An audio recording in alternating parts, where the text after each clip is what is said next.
Hello friends, આજે હું તમારી સાથે લઈને આવી છું ગુજરાતની સૌથી લોકપ્રિય અને સૌની ભાવતી એવી રેસીપી સોફ્ટ સ્પોન્જી અને એકદમ ટેસ્ટી એવા ઢોકળાની રેસીપી। તો ચાલો ફ્રેન્ડ્સ, આપણે શરૂ કરીશું। તો અહીંયા આપણે અલગ રીતે ઢોકળા બનાવવાના છે। તો આપણે એના પહેલાં એક મિક્સર જાર લેવાનું છે। એના માટે આપણે પહેલાં એનો લોટ તૈયાર કરવાનો છે। તો લોટ તૈયાર કરવા માટે અહીંયા આપણે લીધા છે 1 વાટકી જેટલા ચોખા લેવાના છે અને એની અંદર આપણે લઈશું ચણાની દાળ। એ પણ આપણે 1 વાટકી જેટલી લીધી છે। એ આપણે મિક્સર જારમાં એડ કરી દઈશું અને આપણે એને ક્રશ કરી લેવાનું છે। આ ઢોકળા ખાસ છે કારણ કે એ બહુ ઓછા સમયમાં બહુ સરળ રીતે અને કોઈ પણ ભૂલ વગર બની જાય છે। નાસ્તામાં હોય કે મહેમાન આવ્યા હોય કે હળવો સાંજનો નાસ્તો હોય તો આ ઢોકળા હંમેશા ફર્સ્ટ પસંદગી હોય છે। તો મેં આ ઢોકળા કોઈ પણ પલાળવાને કે આથા વગર આપણે ઇન્સ્ટન્ટ તૈયાર કરવાના છે। આપણે લોટ મિક્સરમાં પીસીને તૈયાર કરી લીધો છે। હવે આપણે એનું પરફેક્ટ બેટર બનાવવા માટે આપણે એની અંદર થોડું દહીં ઉમેરવાનું છે। આપણે અહીંયા ખાટું દહીં લીધું છે, એ આપણે ઉમેરી દઈશું અને એની અંદર આપણે પાણી એડ કરવાનું છે। પાણી એડ કર્યા બાદ એને બરાબર આપણે મિક્સ કરી લઈશું। થોડું પાણી એડ કરતાં આપણે બેટર તૈયાર કરવાનું છે અને આપણે બેટરને એકદમ સ્મૂથ રાખવું, ગાંઠ વગર આપણે એકદમ સ્મૂથ તૈયાર કરીશું। કારણ કે બેટર સારું હશે તો ઢોકળા આપણા એકદમ સ્પોન્જી બનશે। એટલા માટે આપણે આ રીતે ઢોકળાને બેટર તૈયાર કર્યું છે। તો આપણે એને ફક્ત અડધો કલાક માટે આપણે એને પલાળીને સાઈડ પર કરી દઈશું।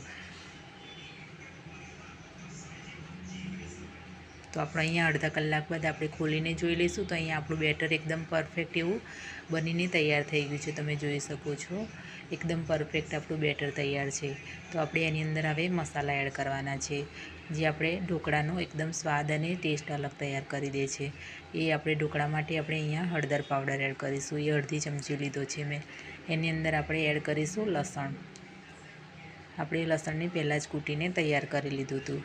એની અંદર આપણે હવે લીલા મરચાંની કૂટીને તૈયાર કર્યા હતા, એ પણ આપણે અંદર એડ કરી દઈશું। બધું એડ કર્યા બાદ એની અંદર આપણે સ્વાદ પ્રમાણે મીઠું એડ કરવાનું છે અને આપણે એની અંદર થોડુંક બેકિંગ સોડા એડ કરવાનો છે। એ આપણે થોડુંક જ લેવાનું છે કારણ કે આપણું બેટર એકદમ પરફેક્ટ અને સ્મૂથ તૈયાર થયું છે, એટલે આપણા ઢોકળા એકદમ સ્પોન્જી તૈયાર થશે। એટલે એની અંદર આપણે ઈનો પણ વધારે નાખવાની જરૂર નથી કે આપણે બેકિંગ સોડા પણ વધારે નાખવાની જરૂર નથી। એની અંદર આપણે ચપટી જ નાખ્યું છે સોડા। તો આપણે આ રીતે મિક્સ કરી લઈશું અને હવે તૈયાર છે આપણું બેટર। તો આ રીતનું આપણે બેટર તૈયાર કરવાનું છે। આપણું અહીંયા પરફેક્ટ બેટર બનીને તૈયાર છે। તો આપણે એને હવે સાઈડ કરી દઈશું। બેટર જેટલું આપણું લાઇટ અને ફલ્કી બન્યું છે એટલું જ આપણું ઢોકળા એટલા આપણા સ્મૂથ બનશે। તો અહીંયા આપણે એક થાળી લીધી છે, એની અંદર આપણે તેલ એડ કરી દઈશું। તેલ લગાવ્યા બાદ એની અંદર આપણે ચારે બાજુ હાથથી આપણે ફેલાવી લઈશું। તો આપણી થાળી તૈયાર છે। તો આપણે એની અંદર ઢોકળાનું બેટર એડ કરી દઈશું। અહીંયા 2-3 ચમચા ભરીને આપણે બેટર એડ કરવાનું છે। તો હવે આપણે એને સાઈડ કરી દઈશું। તો અહીંયા બીજી થાળી આપણે તૈયાર કરી છે તેલ લગાવીને, એની અંદર પણ આપણે બીજું બેટર એડ કરી દેવાનું છે। તો આપણે બંને થાળીનું બેટર તૈયાર કરીને સાઈડ કરી દઈશું।